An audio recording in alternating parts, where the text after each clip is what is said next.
never actually watched any of the hide and seek videos, so I'm not sure what are common places to hide. See if I can get behind these boxes somehow. Okay, that's a little better. Yeah, guys, sorry about the lighting here. I know it's shit in here, but you know what though? I can still see. I know it's standard definition, but you know what, guys? Give me a break, guys. I'm poor.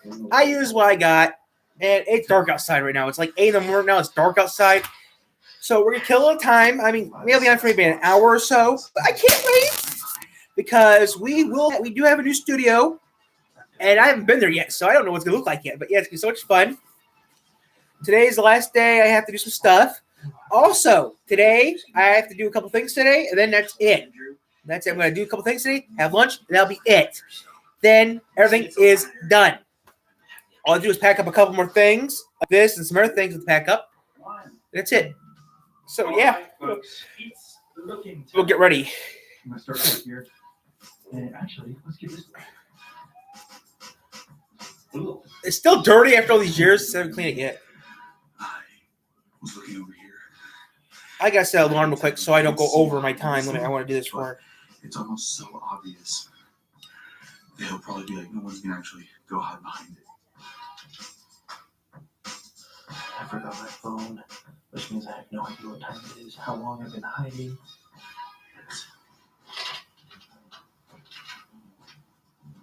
Okay. I am gonna actually look in here.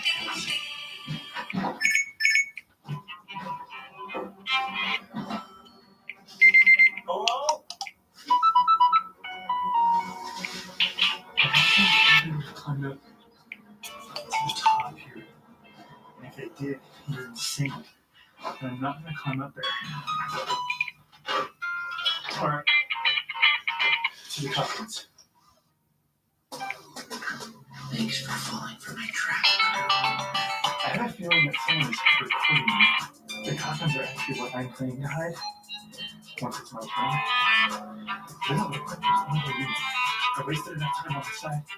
Now I really gotta make up my time. I just realized that if he's anywhere except the house, he's gonna see me. This was actually a terrible hiding spot. So we got.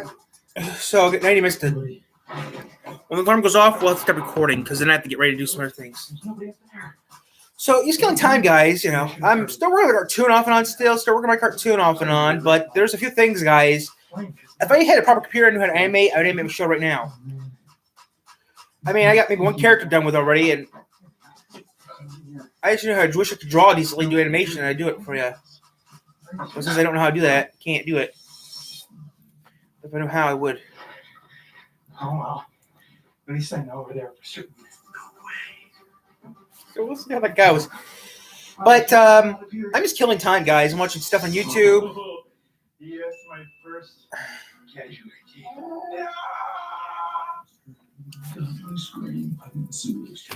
So here we go. Okay, so I think we have a total of 2 points now, which is really good. But the downside about finding someone is now they can go find somebody. I'm not saying. I'm on your team. No, because you'll steal my points. There's not no password. Aha! Aha! Andrew? You didn't see me. Yes, I did. No, you did. I did. I wish I had TV in 3 hours, but yeah, like I said, guys, when I was younger, I wanted a TV station or a radio station, but well, I'm doing TV. Technically, YouTube is technically a TV. Classified as TV. It's internet, but still TV. So yeah. Chipotle for lunch on DoorDash, and it's just about to arrive. I'm extremely hungry, so next round, I'm gonna have a burrito to eat in my hiding spot. All those paintings right there, I'm gonna cover myself with them just in case one of the other fellas. Good for me. Hey, Justin. If you don't reveal yourself, I'm going to eat your Chipotle that just arrived. Ooh, Chipotle! Yummy! Yummy, yummy, yummy, yummy, yummy, yummy, yummy! I wish I lived in 3 hours, guys. I tried DoorDash. I don't like it. I mean, someone said, try DoorDash. I tried it. I didn't like it. I didn't like it at all. It was just not good. I didn't like it. I tried it, didn't like it. I'll stick with what I've been doing for the past. So I'm never gonna do that again, guys. I mean, if someone else is doing DoorDash, be my guest. I don't like it. It's confusing. It's a pain in the ass. There's no sauce. What happens? It says add more stuff. And around here, DoorDash isn't really a comparable thing because it's in the middle of nowhere, Michigan. So yeah, you don't really need DoorDash. Dang it! Oh my God! Dang it! I looked there. Dang it! That means Isaac wins this round. Oh, it's just... Yeah! I did not expect that. I was expecting to be found maybe second.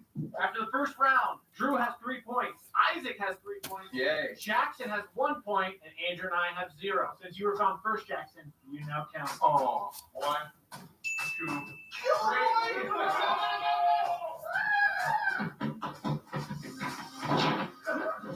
Oh, yes. I think I'm gonna stick with my. What are you doing?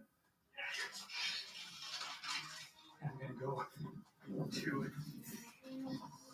the I'm cheating. I'll admit that. I'm not staying in the bathroom. Let me see if I can pull this off. This is a risky move. I'm gonna see if I can get inside one of the Minecraft blocks. Okay, what are the odds I hide in the same spot? Storage area. I could also go on the roof, which is a very good spot. Alright, there's gotta be a way to like do this without making it look like I have obviously went into.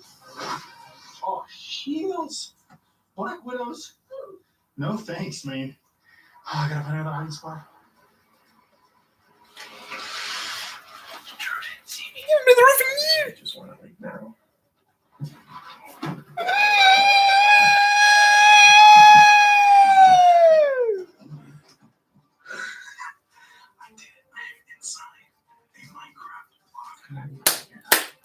That'd be cool. Give me a second, guys. Here, I'll get a light on in a minute. I know it's dark here. I'll put a light on. I'll go to my over here. You guys remember if you guys remember the channel for a while, you know I had these things called hot lights. My mom took the hot lights from me. She wanted hot lights. She wants the hot lights. Absolutely terrible place to hide. I'm literally living behind a tree. There's not a lot of room back here. I'm gonna get found for sure. I think I'll get out this way. Absolutely. Have fun. There we go. If you guys remember back when I started doing the if you remember a few months ago when I did the car, like remember like a few weeks ago, maybe a month ago, I did my Red Band Hot Wheels and stuff. I used something called hot lights. Well, there's the hot lights right there. The hot lights. I mean, I love the hot lights. The hot lights are nice.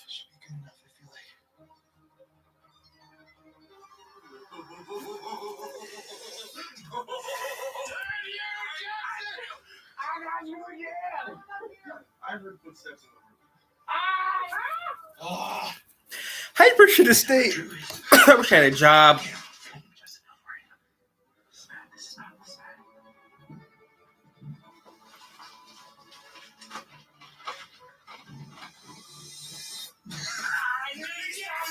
From the roof, you little. No, I gotta find them.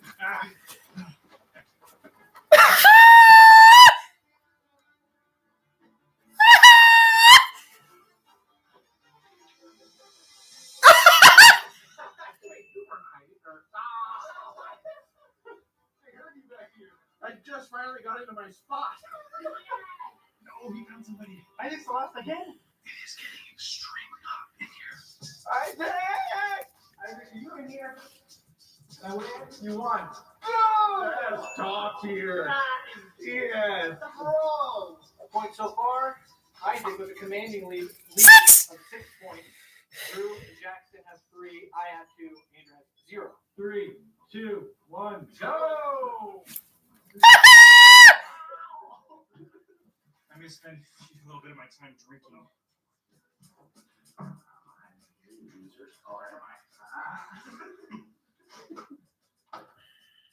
I want to hide in the coffin over here? Or do I want to go up into the attic? Go mad, you dummy! Without moving anything. Although the attic is also So we're gonna go silly this round.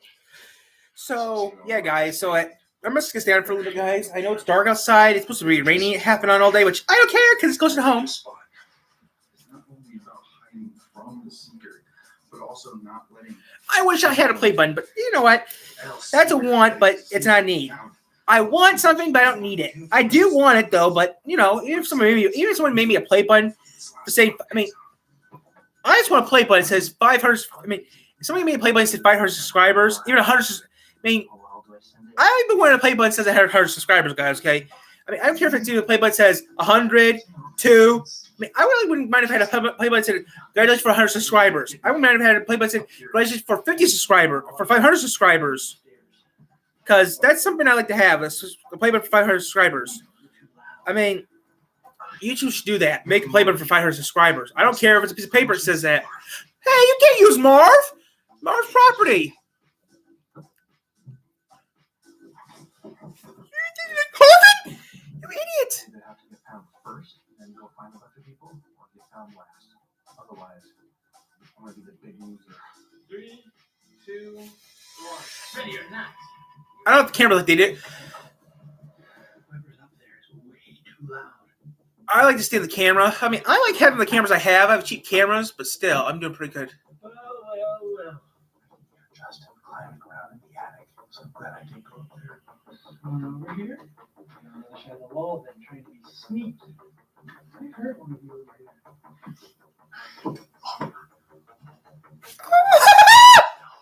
can actually fall through the ceiling if I'm not careful. That's why I'm standing on. I'm squatting on this beam right here. Fortunately, guys, I just got bamboozled.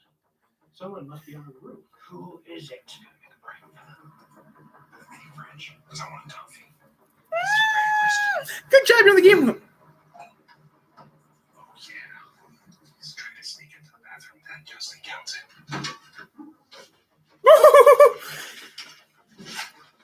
I would hide in the ambulance. I would hide in the ambulance. Mission accomplished.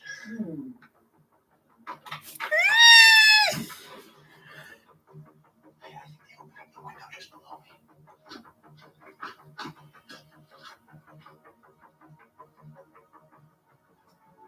He's on the roof right now.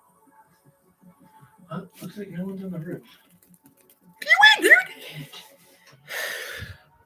It's getting super hot. If I do win this round, which I will, I think I'm gonna have to play rock, paper, scissors with Isaac to get first.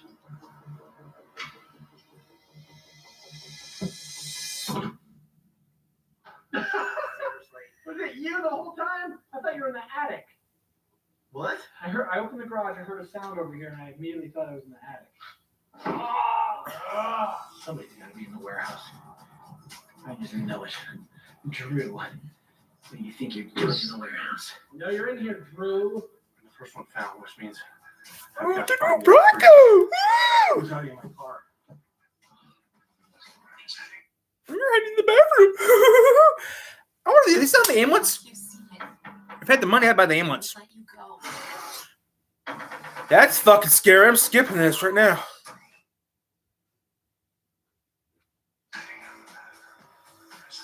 That was scary as fuck. I think you're sneaky, Jackson. Why is that wall pushed over? Bushes. Now, why doesn't this box move? Not so tricky after all. Didn't think I'd check the Minecraft boxes, huh? What are you in here? Okay, might have been wrong about the Minecraft boxes. He did it. Someone did it once. Justin just walked in here and said, "Hey, Drew," and then he left. He didn't even check the room. It's been another 10 minutes. Drew just messaged the group chat. So, I guess there's still some people out there.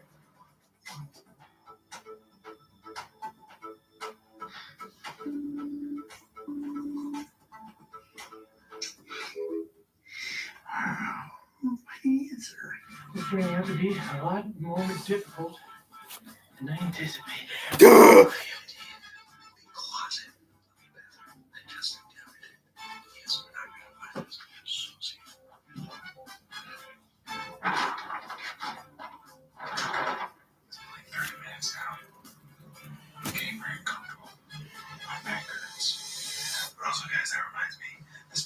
Sponsored by Sausage Flame.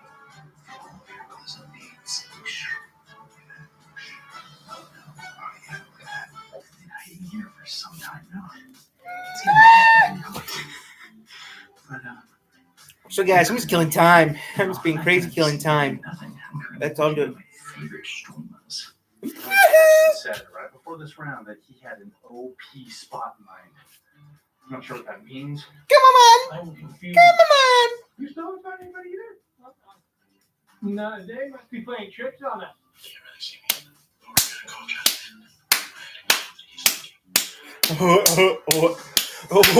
Jackson left me a voicemail. Let's see what he said.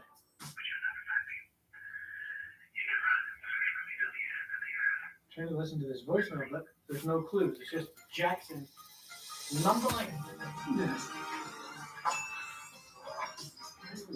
That's not the easiest spot. They are still looking for me, Jackson. Drew's shoes are in the fridge for some reason. They say his legs are getting tired. Drew. They said I've walked over him. It doesn't make any sense. The manhunt for Drewski. Machine Drew by any chance? Sounds say yes.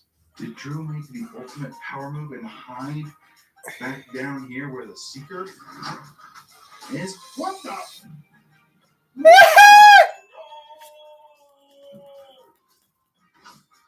Oh, it's Jackson.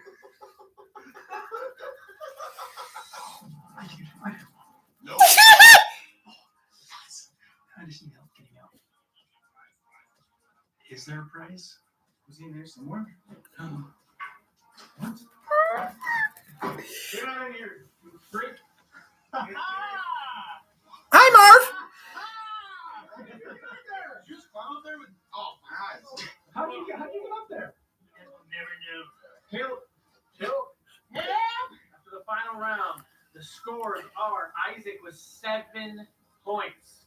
The winner. Drew with 6. Jackson with 3. I had 3. You had 0. No, I had 1. If you lost, punishment is you have to eat butter with cottage cheese. No way. Oh, I'm gonna throw up. That's just gross. Hey guys, I'm thinking about editing some of my videos and putting. Fox had explained his vision of political violence. Okay, there's a shit. And he's Recordings. So maybe some of my videos, guys, I'll put some end cards on them later. That Paul thinks that Adam Fox is crazy. So who knows? Shot back. That YouTube. is crazy. Doesn't sense me. So who knows what I might do? But I might do that too, guys. I might add some end cards to some of my videos. I don't do it because it just takes too much work to do. I mean, I do add them off and on. Okay, I do add. I mean, I get over 20, almost like 25,000 videos add end cards to. Some already have them, some do not. But I just don't like doing it because it's just a waste of time. And I'm looking right now. I'm looking at my shadow right now. It's over here. You can't see on camera, and it looks so weird because I have 2 lights on over there. I mean, this house has no lamps or nothing in this house, which sucks. That's the only thing I hate about this house. It has no. That's the thing I don't like about my house. That's the thing I don't like about this house is. I like it shows like my grandparents' house, the house I had before when I lived in Niles, where we actually had a. You know, I mean, that's the thing I don't like about living here is that we don't have no lights above the house. The house we lived in before here, the apartment we lived in before here had a light above the house. It wasn't a big light, but we had some kind of light in the house. That's the only thing I don't like about houses that have, you know.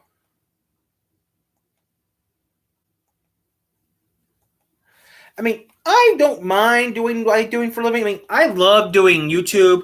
I know I won't be making no money on YouTube anytime soon, but if I start making cash on YouTube, that's pretty cool. But right now, I'm just doing it for fun. So, yeah, I know it won't be every... I want to see this. Every restaurant that Bikini Bottom has. Never seen an episode before. I'm curious what this is. Wait. Don't tell me Grammarly or Honey. If you want to ace his paper, then don't just press. I can use that microphone app that you get for your computer. Randomatic. Restaurants. Give me the regular, and this time, don't forget the pickles. At dinner.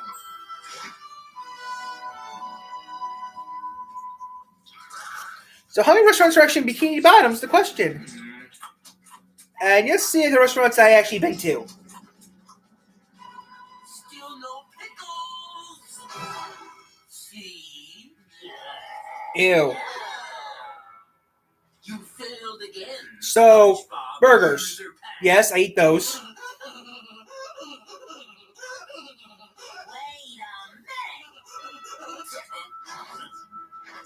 Look, he's been hiding the pickles under his tongue. the That'd be whole hard to time. do. And there's the pickles from last time, too. And there's my car keys. And there's my ride. Okay. I think you'd be more comfortable over at that. So I'm gonna pick how to. Weenie Hut Juniors. Yeah. Unless you think you're tough enough to fight me. So I'm counting how many restaurants I've been to. Krabs Crab. How's your collection coming along? Well, I don't mean to brag, but it's pretty sweet. I'm in the process of acquiring issue 347, which will give me my 4th complete set. Ooh, that's pretty. What weenies? Would you care for another Diet Cola with a lemon twist weenie? What? But I A soda shop.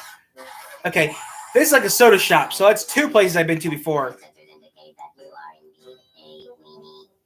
There's 2 places I've been to. Impossible. You can't hide what's inside. There's 2 places. Oh, Mr. A fancy restaurant? No. This dinner has been so wonderful. The coral was cooked to perfection. Oh, I don't think I could eat another bite. Oh, I doubt that, my little shrimp boat. You're spoiling me, Mr. Krabs. I mean, foot rubs between courses, caricatures, imported music. Wow, that'd be hard for someone to do that. I feel sorry for that person who had to dress like that idiot. What I'm trying to tell you, Mr. Krabs, is Sir, your fancy pantsy limousine is here. Wonderful! Puffly Pooh, your chariot awaits! well. You'll never have to walk again, my little love serpent. Ice cream shop.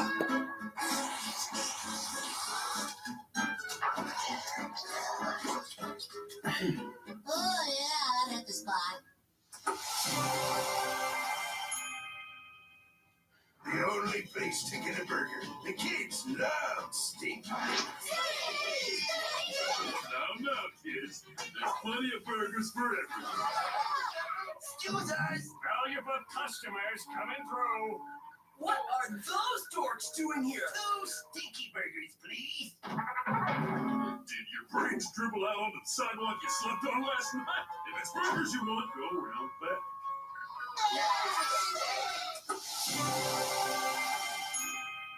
Pizza. Hello, Pizza Pie Hole. Excuse me, Mr. Pizza Man. You need a fry cup?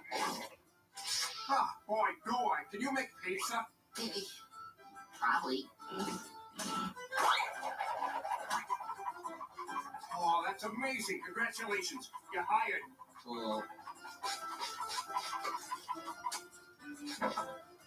Well, it's no Krabby Patty, but perhaps I'll find contentment. Hey, buddy, how's the pizza coming? Almost done, but I did change the recipe a bit. Yeah, no problem. A few extra toppings never hurt anyone. Huh? What have you done? You turned an innocent pizza into a pizza patty. It's an abomination. Yeah, of deliciousness. You're fired. Pizza burger. Hey. Never been to a kelp shake. It's gonna work. Just stick to the plan. Kelp shake? Never. Okay. Kelp shake. Oh, let's see. Ah, there you are. Kelp shake. Juice bar. Tacos. May I have a job, por favor? All right. Let's see what you can do with it. Okay, so it's You're fired. okay. Chuck E. Cheese. Chuck E. Cheese. Okay, it's 5 places I would have been to.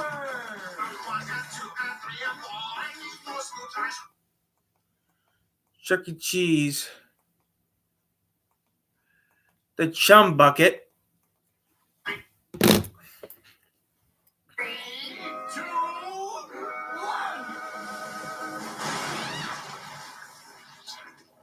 know, it's remarkable how Chum goes bad every week right on time. Yeah, just like your underpants. Right. They're good for another month.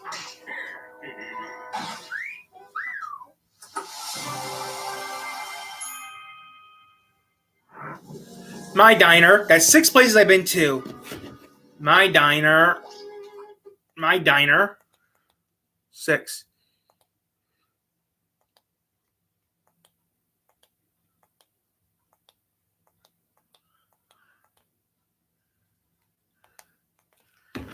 My Diner. That's 6 places I've been to until they became a $100 bill.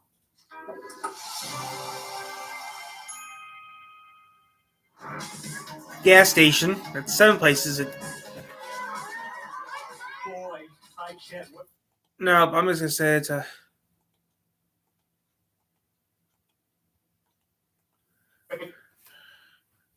What are you? Some kind of nut? hot dog place. Been to hot dog place. Wayne King stuff. Yeah. Been to places of Krabby. So that's 9 places I've been to. Ahoy there, mateys. Welcome to the Krabby Old It's like Red Robin and Friday. Will you sing the Krabby Monday's birthday song to my spit? So okay, it's nope. Never had noodles. I don't like noodles. Noodles suck.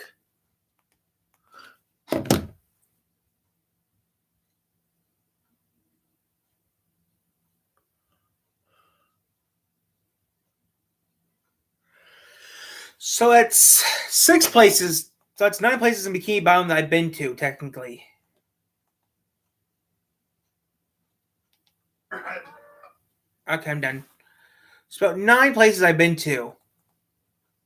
And it was a screaming problem, so I'm not going to finish it up.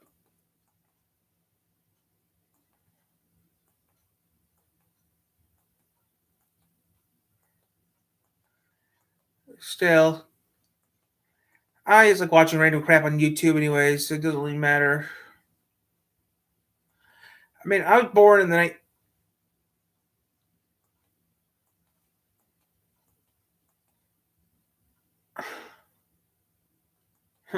So I'm just killing time. Like I said, I'm just killing time and stuff. But I mean, if I had the money, guys, I would love to actually do something in real life. But chance of me doing that is like real slim and to none. Like,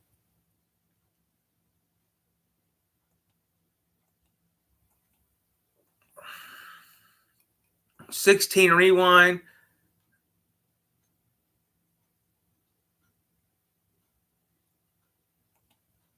Blue watermelon. They have them, but they're very, very expensive. Like square watermelon, they're real rare. They're real hard to come by. But yeah, I'm not doing it for an hour. The harder farmer, a real bad man with a soft side for hard lemonade. He's got a nose for lemons and for trouble. This time he's back with half tea, half lemonade, and 100% both. Assholes. That commercial's stupid. Grand Theft Auto has been a series that has yielded a ton of times you just go, what? Wow. Did that just happen? I played all the I think GTAs. we're going to talk about a few of those. Hi, folks. Kate Paul got almost nutted. 7 mind-blowing moments in Grand Theft Auto games. Starting off at number They're all 7, connected. it's the fly to Liberty City in Grand Theft Auto San Andreas. Sometimes all it takes is 4 little words to blow people's minds. This moment comes from the mission St. Mark's Bistro. In it, Salvatore Leone asked Carl to take out his rival, Marco Forelli. Looking back to playing the game back today, I'm not sure what I expected, but I know that I didn't expect what actually happened. Like, you literally drive to the airport, get on a plane, and that's when your next objective pops up. Fly to Liberty City. It's a long flight. It is a crazy message to get in an open world game because you never go to another place in these things. You got a map and that's it. That's how an open world game works, right? But now the game gets you into a jet and gets you flying. So you just start flying and flying and flying until you are off the map. And then the game transitions to an entirely new environment. It's not Snow? like Mark's Bistro from Grand Theft Auto 3, but it's all covered in snow. From here, you get into a shootout inside the restaurant and eventually take out Pirelli. And when it's all over, you're back in the plane and you manually fly back to Las Venturas. Open world games just didn't do stuff like this back then. In fact, not a lot of them do it now. Assassin's Creed Valhalla kind of comes to mind, but it's not even kind of the same thing because while it transports you to different environments, it doesn't transport you to a different environment in the game's world that you. Well, San Andreas is based in 1992. GTA 3 is based in 2001. Technically, that makes perfect sense because San Andreas is based in the 90s and 3 is based in 2001. So that makes perfect sense. If you think that's me. Already been to and have a certain nostalgia for. And wow, it was mind-blowing. And number 6 is Michelle is a government agent from Grand Theft Auto 4. We The knew that, first yeah. girlfriend you get in GTA 4 is Michelle, who comes off pretty normal. She comes on a little strong when you first meet, but I've had that happen. Seriously, like I think most people have had somebody come on a little strong in their lives. For most people, it's not something you really think about too much. Like, yeah, some of her behavior's a little suspicious, but I wasn't really paying attention. So if you're like me, her revelation during the mission, the snowstorm, hit you like a slap in the face. She's actually watching you for Bernard, the government agent that works for the United Liberty Paper Office. That's why she seems so curious about what you're doing and who you're talking to. It wasn't just nosy girlfriend behavior. It was that she was a spy who was spying on you and keeping track of what you were doing. She's still around in GTA 5. It's never made explicitly clear, but that's kind of what makes the whole thing so surprising. Once she revealed she's been sent to Washington, she's pretty much never seen again, leaving players to kind of wonder what the hell just happened. My thinking is mission accomplished, she disappeared. But there's other implications that could be taken from it. Like, for instance, she could feel guilty. Who knows? It does feel like a bit of a thread they could have tied up later. But to be fair, a lot does happen in Grand Theft Auto 4. So I don't blame them for just kind of being like, yeah, it's a government agent who tricks you. That's that. So it's fine. It works. Whoop-de-doo. And number 5 is Lance's betrayal from Grand Theft Auto Vice. GTA games always full of betrayals, of course, but some are a little more shocking than others. This one's definitely surprising. Lance seems like your best pal for most of the game, but in the last mission, called Keep Your Friends Close, he betrays Tommy out of nowhere, and you're forced Tommy's to kill him. dead. Going back to the game, Rockstar does plant the seeds warning you about Lance's possible betrayal, but it's easy to forget how bitter he slowly becomes over the course of the game after his introduction at the start. The prequel, Vice City Stories, also elaborates his character a lot more to show you that while he seems like a smooth criminal in Vice City, he's actually kind of a screw-up. One of the better examples of Lance's potential betrayal is in the mission Bar Brawl, where he tells Tommy there's a place that refuses to pay them protection money, and Tommy yells at him for not doing anything about it. It's subtle, but the cutscene shows how Lance is getting lazier and more entitled after having Tommy take out Diaz. It also shows that Tommy reacts with frustration, and people don't love that, especially if they're starting to feel entitled. Somebody, chides them for something. They're like, who are you? Who are you to tell me that? For a lot of players, the moment kind of seems like it comes out of nowhere, but it's one of a few hints that Lance betrays you. It's just hard to notice the first time through. No, I saw you out, Tommy. And number 4 is the jetpack from Grand Theft Auto San Andreas. Back when we were all first playing San Andreas, I don't think that anybody expected that we'd be infiltrating an analog for Area 51. The game starts as a relatively grounded crime drama and ramps up slowly over the course of its runtime. Right. And it's the desert missions where this game just goes off the deep end. Honestly, the mission called Black Project probably wouldn't be enough to list all by itself, if not for the mind-blowing conclusion. The point of the mission is that you're sneaking in Area 51 to steal a secret government project. You just don't know what it is. You just know the truth wants it. So I, like a lot of people, assumed it was going to be some random object or like a weapon or, like a material, just something you had to walk out of and get away with. Was not expecting a full-blown jetpack. Was not expecting to escape through a silo. Playing the game the first time, the whole thing is just insane.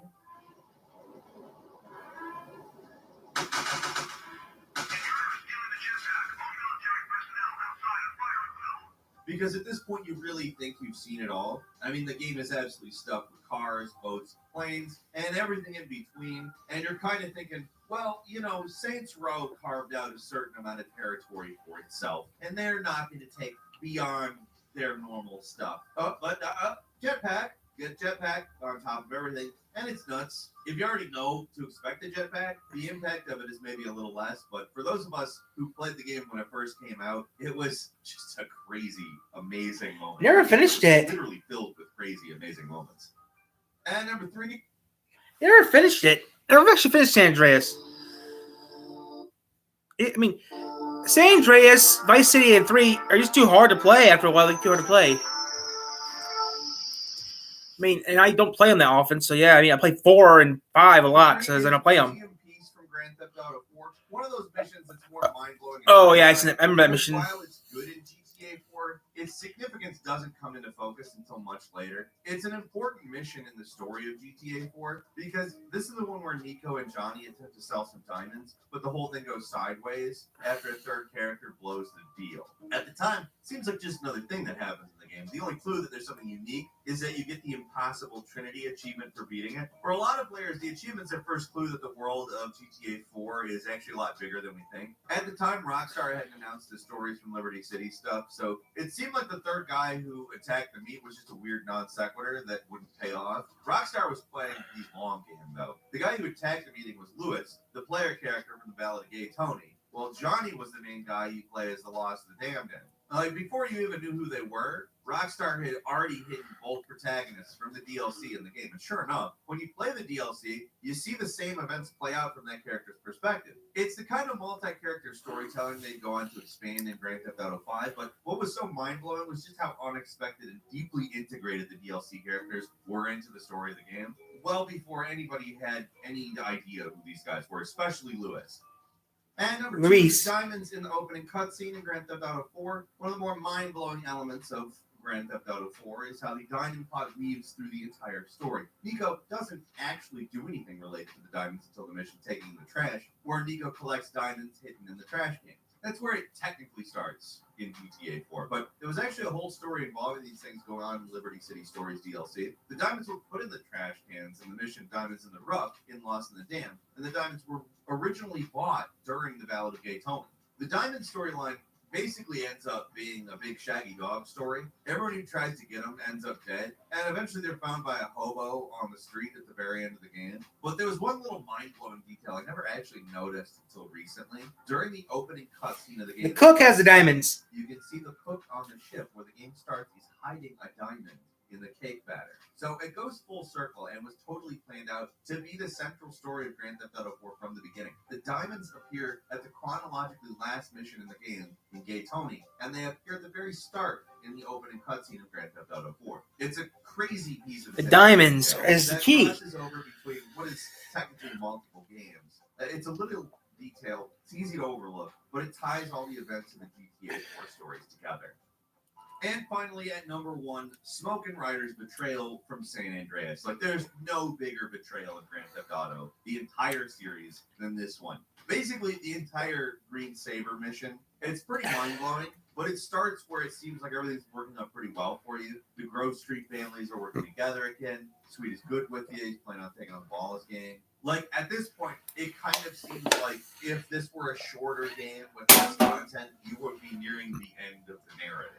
Stuff is going well, you're taking over. Thankfully, Rockstar wanted to tell a more intricate story because this was masterful storytelling with just like huge impact. On your way of meeting under the Mulholland intersection, the mission just Caesar calls out.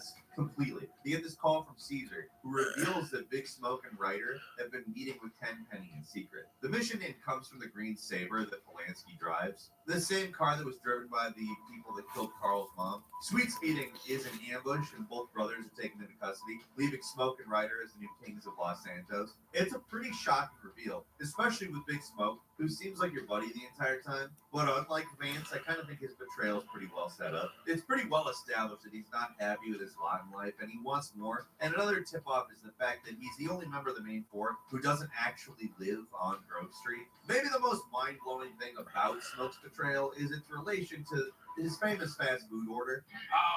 Which is a boatload of shit. He been shit for an hour or 2 hours. Number 6, extra dip. A number 7. 2 number 45 and a large soda. So there's speculation the order was intentionally drawn out in order to give the Ballas more time to ambush them. It's just a theory, but it's one of many moments where if you go back to the start of the game after Smoke's betrayal, it kind of feels like there's foreshadowing here. Obviously, now everybody knows that Big Smoke betrays you, but back when the game came out, this was a huge surprise, and it really felt like, wow, they're going for it in terms of the story here. And that's all for today. Leave us a comment. Let us know what you think. If you like this video, click like. If you're not subscribing, now's a great time to do so. that's why he was eating all his food. That's why it makes sense why he was. Yeah, he's also eating all his food. Don't forget to enable notifications, and as always, thank you very much Damn for watching food this video. I'm Falcon. You can follow me on Twitter. Oh, you did was it the damn food up, Smoke? Yeah, because I was hungry. That feel no. I couldn't help myself, guys. I remember driving through. Thing is, though, guys, I mean, I like doing YouTube. I'm putting my shoes back on. I'm putting my socks on. I'm gonna go put my boots on later, and that's all I'm really gonna do today. But today is so much fun today because, I mean, today's gonna be a great day. Today we're gonna have some lunch at the diner. That's about all I really want to say. YouTube. YouTube. I mean, we got not many more videos. I got like 150 videos. I mean, as it's recording, like what? 150 more videos to make before I reach my goal this year. But you know what, guys?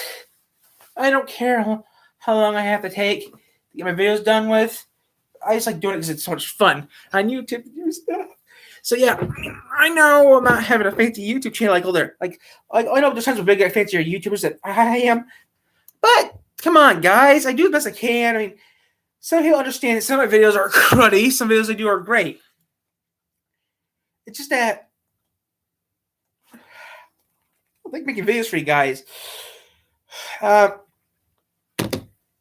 Presented by Sega. It had big money, like big YouTubers, I would have a YouTube channel, a gaming channel. But actually, no.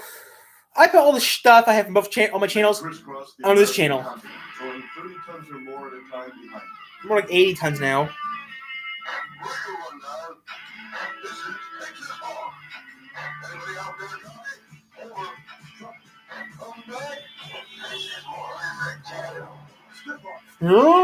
I love those games. The wheel.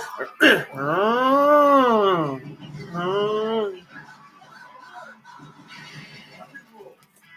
roar of 450 horsepower engine.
I mean, I can drive a stick. I know how. The thing is, I know how to drive a stick.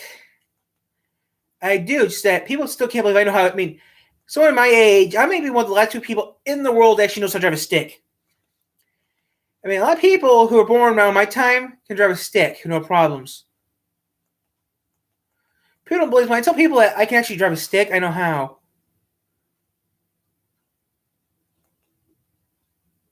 Dewey from Malcolm in the Middle. You don't see the cast anymore. Valley, California, 1973. A camera crew heads up the mountain. That's nice. With a 22-year-old Glenn Wertel. Glenn is certified to teach skiing in 4 countries. He's on the coaching staff of the Vancouver ski team, and his friends just set him on fire.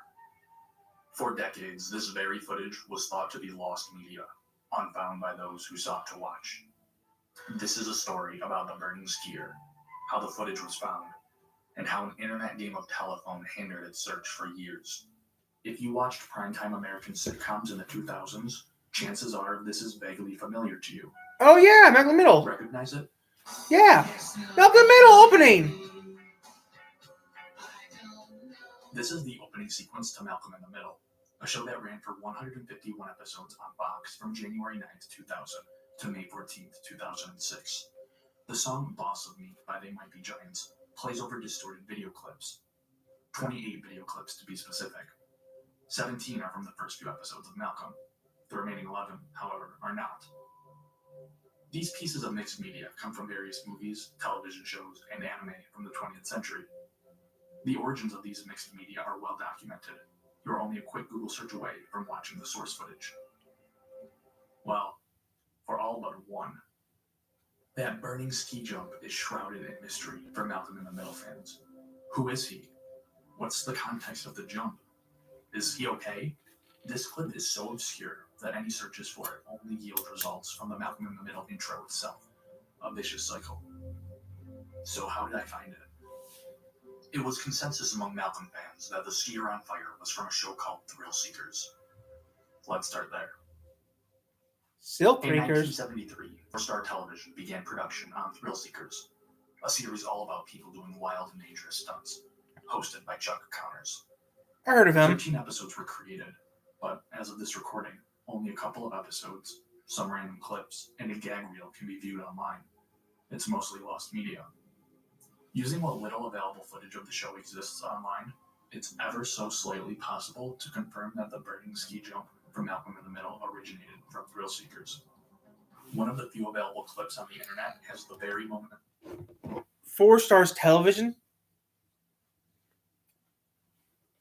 This is interesting, guys. This is a question that I never thought about that. I never thought of that. Searches for it only yield results from the Malcolm in the Middle intro itself. A vicious cycle. So how did I find it? It was consensus among Malcolm fans that the skier on fire was from a show called Thrill Seekers. Let's start there. In 1973, 4 Star Television began production on 4 Star Television. Okay. Let's look that up first. 4 Star Television. Here we go. According to Wikipedia, 4 Star Television, also called 4 Star International, was an American television production company. Oh. That doesn't work. It closed. Fox Bottom. According to this, Fox Bottom in 1990. Okay. From 52 up to 1989, 4 Star Television existed. It was bought by the Fox Bottom, Fox Television Group Bottom, in Fox Bottom, or a division of Fox. We'll find. Let's go to Wikipedia. Let's go to Wikipedia and find out. Because 4 Star Television Group, 50K, blah blah blah blah blah blah blah blah blah blah. Bought by Fox Entertainment in 1990. In 1990, Fox Television. In 1996. In 1996, Fox Television Group bought the rights in 1990. It was produced on Fox Network in 1996. Fox Television Group owned the right to it, and then so it was around until 1996, from the 50s to 96. It was around, but still. Thrill Seekers, a series all about people doing wild and dangerous stuff. So like Griffley's, kind of like Griffley's. Encounters. Like Griffley's then? 13 episodes were created, but as of this recording, only a couple of episodes, some random clips, and a gag reel can be viewed online. It's mostly lost media. Using what little available footage of the show exists online, it's ever so slightly possible to confirm that the I wanted to stop doing the glitchy ski jump from Malcolm in the Middle originated from Thrill Seekers. One of the few available clips on the internet has the very moments leading up to the shot scene of Malcolm, but it cuts away just seconds too soon. Life is unfair. Through the gag reel, we learn the identity of the skier. That's it. Don't use that twice. Look, we received a call from our friend and world-renowned ski photographer Warren Miller. He told us about Glenn Wertel, who was going to set himself on fire, stupid bastard, and then ski off a cliff. More stupidity. Judging by watermarks on Vimeo videos of the show, a company called MFI Media obtained the rights to Thrill Seekers sometime around 2005. MFI Media is a division of Condé Samanier Advertising. It's a smaller company that holds the rights to thousands of hours of obscure syndicated television shows and footage, specifically automobile-related footage under its other division, Car Films. Okay. Documented on Thrill Seekers' official but very quiet Facebook page, in late 2014, MFI Media started telesceening Thrill Seekers. Telesceening is the process of transferring motion picture film into video, and with that, Thrill Seekers was officially getting a DVD release. This would mark the first time the show would get a home release of some sort. Pre-orders started in September of that year. That gag reel that was used to identify Glenn Wertel was sliced together as marketing material for the DVD. On December 11, 2014, the DVD was officially released through an eBay listing. Unfortunately, that listing no longer exists, and there's not an archive of it.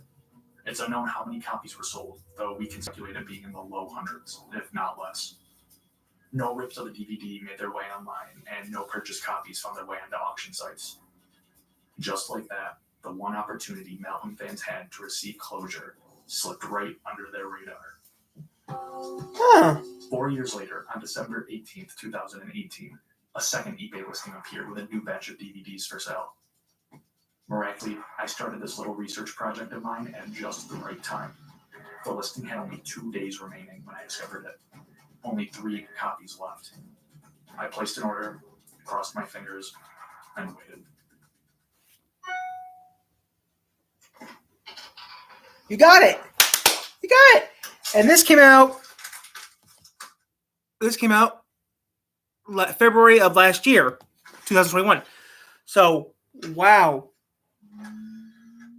You're watching The Simpsons, dude? Good job, you got it. He told us about a young Canadian skier, Glenn Wertel, who was going to set himself on fire and ski off a cliff. We thought that sounded like a thrill seeker, so we asked Warren to film the action. So 24. Crew rendezvoused with Wertel in Squaw Valley, California. Wait, Miller's crew? As in Warren Miller.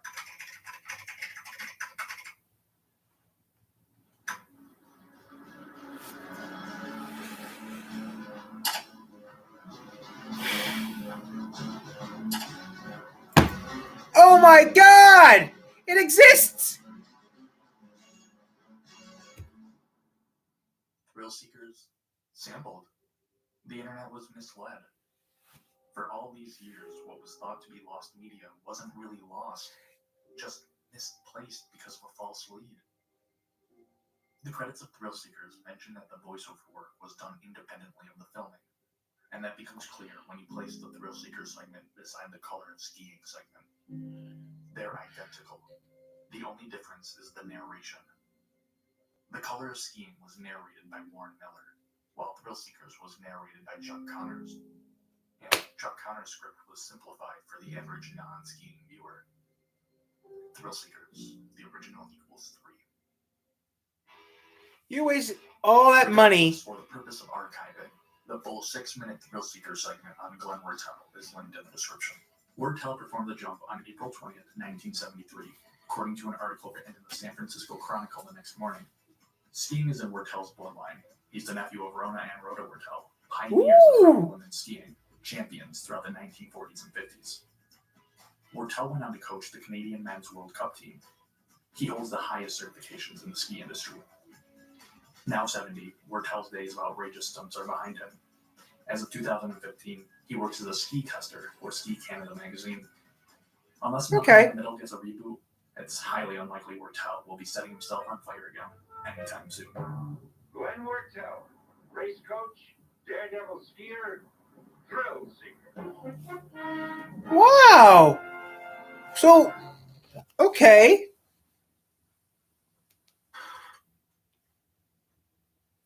So it already exists and stuff. It wasn't missing. It still exists.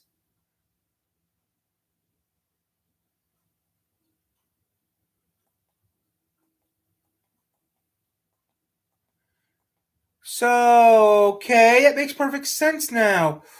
It existed. It's not gone. It never left.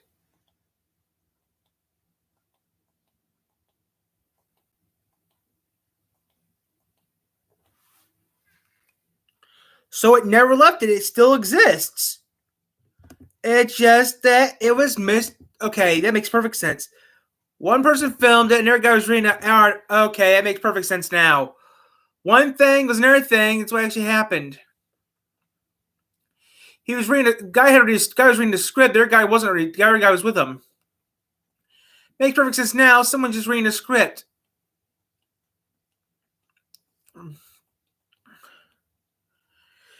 Makes perfect sense now. Backyard scientists. Dumb stuff.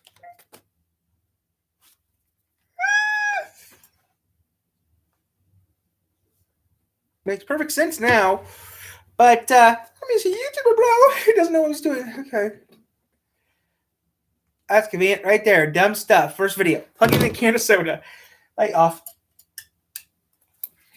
It's already time. It's almost time for us to get going. We're leaving in a little bit for some lunch. Myself to the highest summit that I found. Stop it. I once saw someone summit with their dog. It's time we got our heads up. I mean, guys, I love being a YouTuber. It's fun. I have to leave 45 after. Like a can of soda! I made this extension cord, and it looks pretty normal until you realize that it's got 2 plugs on the end of it. And they don't make them like this for a reason. Because if you plug this extension cord in, well, whoops, then suddenly this side is lined with electricity, which is kind of... I see little tape how you made it. Grab it and pick it up and then get shocked. So you're going to demonstrate? Oh, this is a can of soda! A can of soda. How about that? Deal. So for the first test, we're going to be plugging in a can of soda. Here we go. 3, 2, 1. Whoa! Woohoo! We're gonna make some more videos later. This thing, it got blasted open. All right, we gotta see what that looks like on the high speed. Jamie, pull that up. Who's Jamie? Even playing it back in slow motion, the entire event only takes a fraction of a second, and you can really see the power of the electricity that just really explodes the can like that. Even more So, guys, we will bring. I'm bringing the can with me to eat lunch. So yeah. Ooh. I'll be right back. I have to check something real quick, guys, then I'll do it. I need 2 things I have to do. I wish I could do that stuff like they do. But I think you are a YouTuber who makes videos. People don't like shit.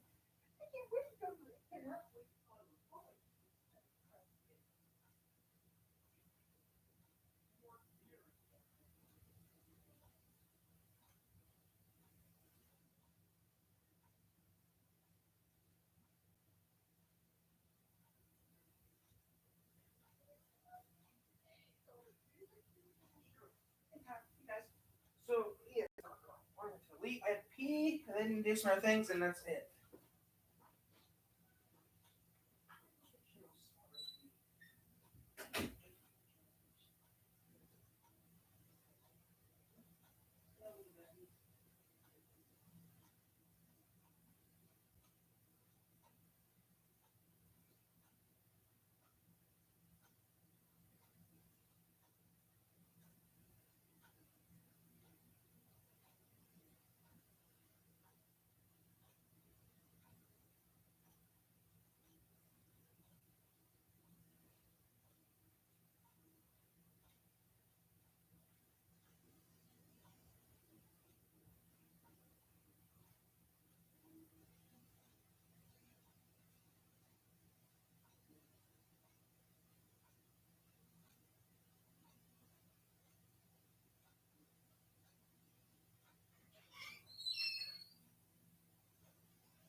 shit in the shower.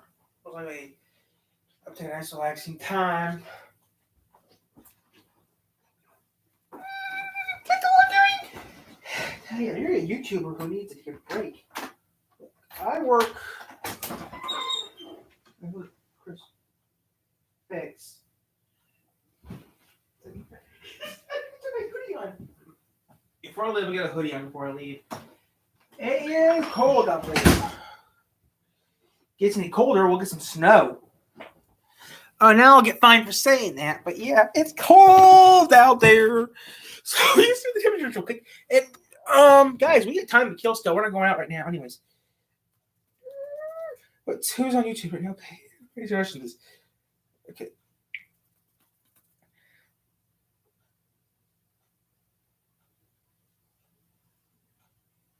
I think I left the coat in the car. Fuck. Let me check real quick and see. Because I want to know where I put.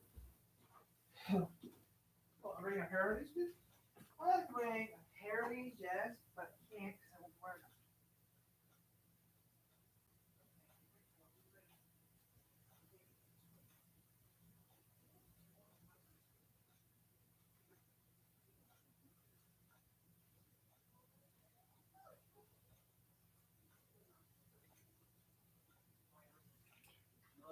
See it from space.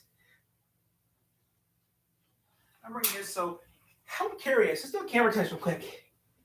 Wow, you can just see this from over here. Wow, that's pretty cool. You can see it from there. Okay. Well, I like being on YouTube. Okay, so we're leaving here at 45 after. I put on my ex-army boots on. 3, 2, 1. No! That worked very well. I didn't get a shot at Paul. This is obviously I popped the breaker. But yep, so the science is correct. Still, it's dangerous. Don't try this at home. Shot jamming with electricity. Huh, I thought I popped that one in the nut. It's so bubbly. I think this made it extra carbonated. No, that wasn't a magic trick. That actually happened, and I shocked that cam right there in my hand, and I didn't get shocked. And the reason that I didn't get shocked is because, well, I'm not connected to the ground. I'm wearing shoes, so there's no way for the electricity. Or like me, wear these big ass boots. So I can touch outside, I can touch the neutral side, but as long as I don't touch them both together, I won't get a shock. Now, if I was kneeling and my skin was touching the ground, Okay, I got a few more minutes. I would definitely get a shock if I did that because there's a path from the hot wire through my knee into the ground. I would feel that. So the only reason this worked is because I'm isolated. I'm floating in the air compared to the electricity. So that's the science for you. Now, can we get back to blowing some stuff up? So next up, we're going to be trying a subwoofer that can handle 1,000 watts. So let's plug it in and see what happens. We're just going to connect it just like this, and then plug it into the wall. I hope it doesn't just explode after 1 second. Like, there's no way I'm gonna get shocked, right? Like, there's not even possible. Can you be more confident about that? Let's find out. Stop! Stop! Plug it in. Here we go. 3, 2, 1.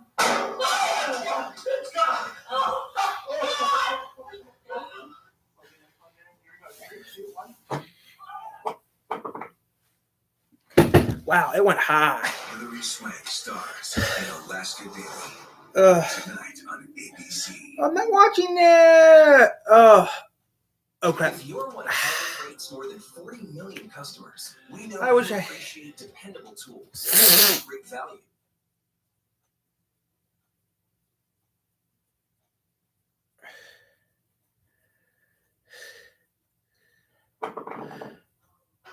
Wait, whoa, gosh, that was loud. Whoa, that launched like 3 or 4 feet in the air. Yeah, it did. I wasn't even looking. Like, wait, okay, let's try it again. Did we break it? What? It's working for a second.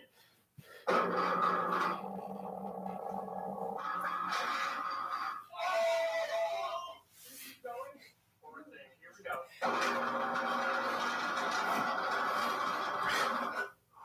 That's it. There she blows. Should be coming out of the hole back there. oh. Smoke ring? It's like a smoke. Wow. Honestly, held up a lot more than I thought it was going to. I thought it was just going to like immediately catch on fire because it was going to be like the top of the break. Okay, my boots on. You know what you should do? Leave it a positive Google review. I will. And I'll link to the video and I'll get some extra views. Now we're going to be cooking So- hot dogs. I would. Oh, don't call it that, Sandra. What is it? It literally says Wee! I'm joking, guys.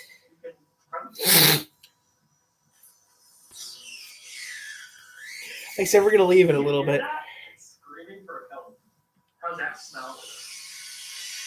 Oh. So yeah, guys. So that wasn't exactly what I was expecting to happen. Okay, so now instead of plugging the hot dog directly into the wall, what we're going to do is use these little pipe strapping things to equally distribute. It's gonna explode! Instead of just like all the electricity in one spot, heating it up too much. So, all right, now we plug it in. Let me see if it cooks. 84, 89. Oh, it's getting spicy. 91, 95, 98, brother.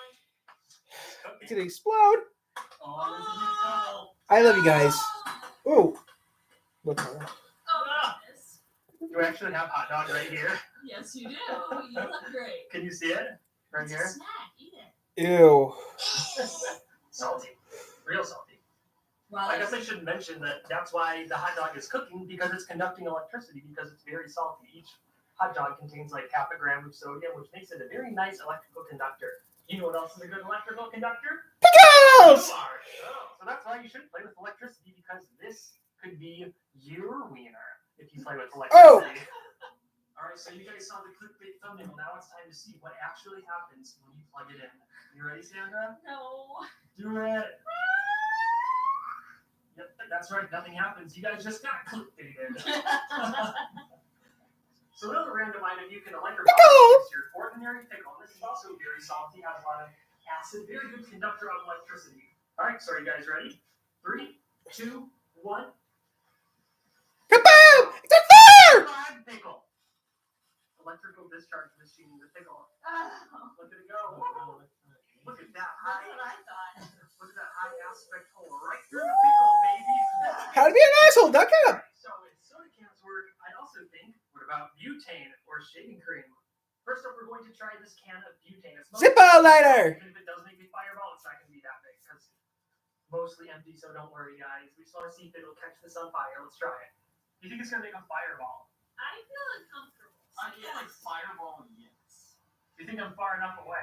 No! I don't think I'm far enough away. Oh, wait, I got a better idea. I'll do it like this, right? So then when I do the fireball, it'll go that way. Are you kidding? How will it change where it's going to explode? Because I'm going to hit it on the I see. side. That makes sense. 3, 2, 1. See what I mean? I was right. It hit me. So yeah, that was definitely enough electricity to blow a hole straight through that can. Don't try this. At high speed? Oh, yeah. Yeah. Oh. Oh, Look at that fireball straight at the camera. That gets pretty close to your hand. That was pretty nice. Look at him reacting. He's like, oh no! All right, for the final test, we're going to be trying some shaving cream. So, we are in splash zone. Are you guys ready? This is scary. All right, 3, 2, 1. Ah! 3, 2, 1.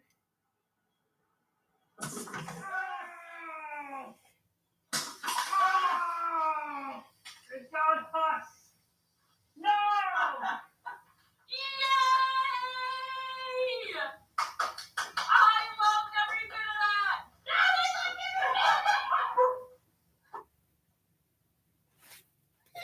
I wish I knew how to edit. I wish I made decent videos on YouTube, but this is all I make for YouTube for. I make shitty videos for fun.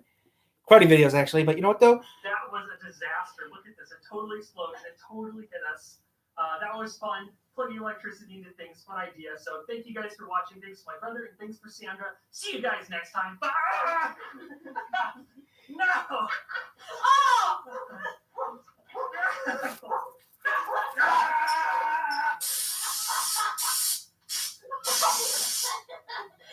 Poor Riley. Riley, turn around and look at yourself. In the window. Oh. Oh, I'm like Phantom of the Opera right now. Whoa. Kiss him! Wish wish I made it out with my girl more often. But I have no girlfriend anymore. Mine left me after. I was there for a good amount of time. Courts, people, I'm just too damn slow with my girls. My girlfriend was too damn slow with my girl. YouTube! It's like spring! I'm going to go back to my house. So today, guys, we're just going to kill a little more time. Yeah, I can do that. I can do it tomorrow, couldn't I? Maybe I'll do that tomorrow. I mean, 8-Bit Guy did it, so maybe I'll do it. 8-Bit Guy, YouTube. Maybe I'll do what 8-Bit did. Who knows? I don't know if I'm going to ever do that or not, but how you should call yourself. Nah, I'm going to change my channel name. Let's stay the way it is. 8-Bit did a. I mean, some YouTubers do it, but I don't do them. Never have yet. Technically, maybe I'll do that. All I have to do is do something I do have to do is a couple things, which maybe I'll do it tomorrow. Then that's it. Maybe tomorrow I'll do it. I mean, let's see here. Whenever I wake up. Because this Monday, everything changes this Monday. This Monday, the schedule changes this Monday.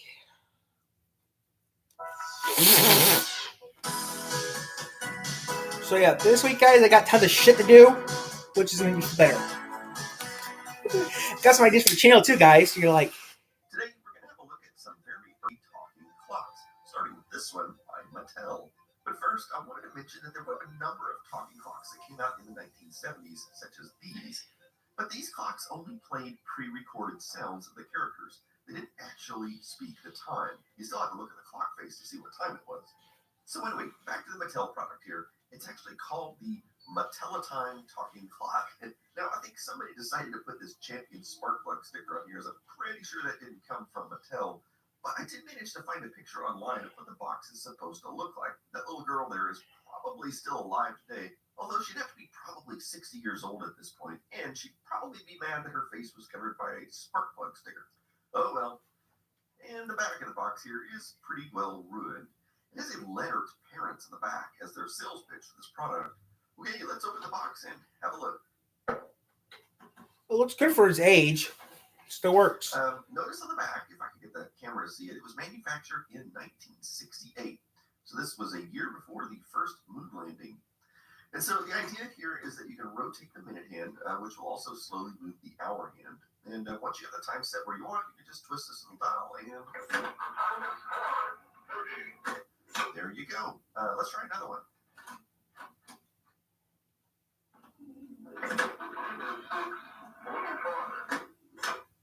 So the Mattel-a-Time, while advertised as a talking clock, isn't really a clock at all because it doesn't actually keep the time. Now, it's not a far stretch to say that they had the technology to make it keep the time. All they would need to do is add some extra gears and mechanisms in there, but that wasn't the intended target for this product. Nevertheless, let's take it apart and see how it works inside. As you can see, it has a plastic record sort of similar to what you'd find in a C&Say, although one major difference is that this product has two tone arms, one here and another one over here. Now, the way this works is that one of the tone arms plays the intro and the hour. The other one plays the minute track. That way you can have different combinations of the two. In fact, you can see that when I rotate the dial, the gray tone arm relocates over and over again to 12 different tracks, while the white tone arm moves very slowly. So obviously the gray tone arm plays the minutes and the white one plays the hours. And if you take a look at the record up close, and if I move the tone arm out of the way, you'll find two sections like this where there are entry point grooves, but notice there are only 12 of them. It doesn't seem like that would be enough. Well, I think the way this works is there are 12 tracks, which correlate to the 12 hours on the clock. And then the minutes are recorded in 5-minute intervals like this. So that's the most accuracy you get. I mean, for example, you'll never hear this clock say that the time is 5:23 or something like that. It's always going to round to the nearest 5. And so I think these are all on the same track, but the different tone arms play different parts of that track. Or possibly there are parallel tracks like this, where you have one track in a regular spiral, but then another track is in between. I'm not quite sure, but you get the idea. There are also two speakers on this thing that rest up against the two tone arms to amplify the sound. In fact, when you listen to the recording, you can actually hear the hours being spoken over here on the left and the minutes over here on the right. Anyway, so that's talking clock technology from the 1960s. Now, moving in the 1970s, Tecmo recently did a video about a talking clock from that era made by Panasonic, and he used a magnetic disc. So, in a way, it's just the magnetic version of the Mattel talking clock. But I wanted to find some of the earliest digital talking clocks. So, I have this talking clock made by Spartus Electronics. This was donated to me by Dong-hoon from South Korea, and he actually found a box with several of these clocks in there, which are essentially new old stock, never opened. And we're not actually sure what time period this is from. It doesn't say anywhere on the packaging, but I'm thinking this is a late 1970s design. But the only way we'll find out is to open the box. Now, the clear plastic cover here is very yellow looking, and I suspect this is just from age. It was probably completely clear at one point. Anyway, I'm going to cut the tape here. This is actually pretty exciting, opening a brand new product from probably 40 years ago. I don't even know if it'll still work or anything.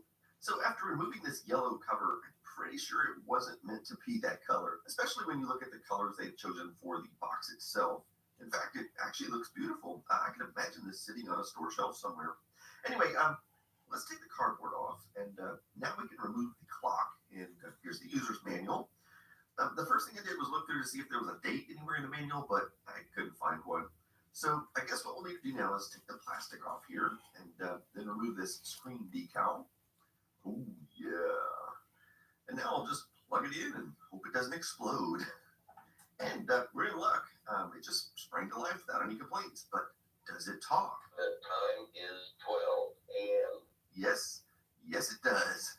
Okay, well, I guess I should actually set the time to the correct time. The controls are pretty intuitive. I didn't even need to read the manual. The time is 6:49 p.m. Awesome. So I wanted to hear the alarm, and there are actually two alarms you can set, a his and a hers. I'll go ahead and set one of them so we can hear how it sounds. The alarm is set at 6:51 p.m.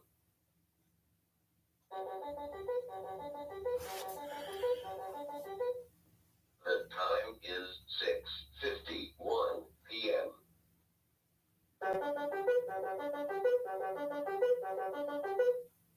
Excellent. Well, let's take it apart. And by the way, you can see there is a battery compartment on the bottom, but I think this is only for the purpose of backup power in case of a blackout. In fact, many clocks of that era wouldn't even operate on the battery, but it would at least keep the time internally. And by the way, I still haven't found any dates on this thing. Anyway, as I dig further and further into this thing, it's somewhat refreshing to see how it was manufactured. I don't see any of the ridiculous cost-cutting measures on this. This was a product that would have likely worked for decades. And I had one. Somewhat repairable for many things that might go wrong with it. Now, what is At first here? No. YouTube. Right. We forget. Yes. You have like.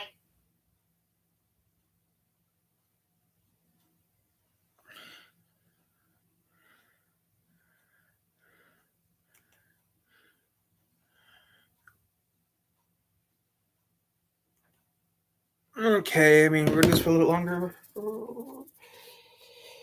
I'm going to cut it off that now. Guys, we're going to get off in a little bit because I had to get some stuff around before I leave. I had to put you guys up, then charge you up before I leave. Charge the camera before I leave. Charge the computer before I leave, guys.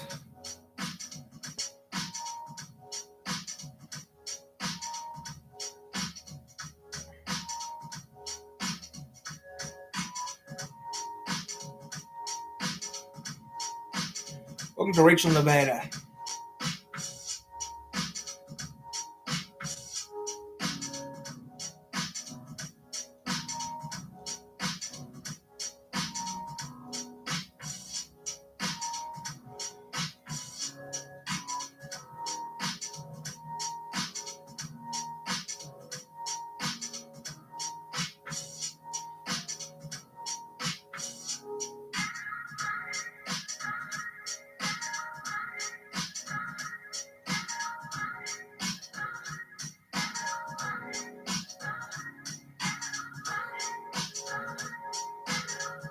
That jerk that pissed you off.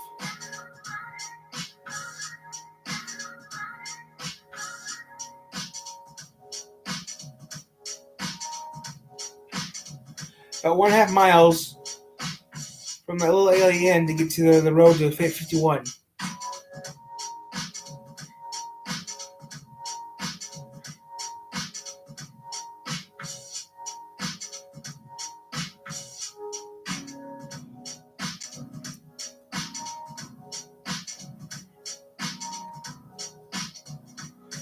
I do it.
I would go to 51 and fly a drone.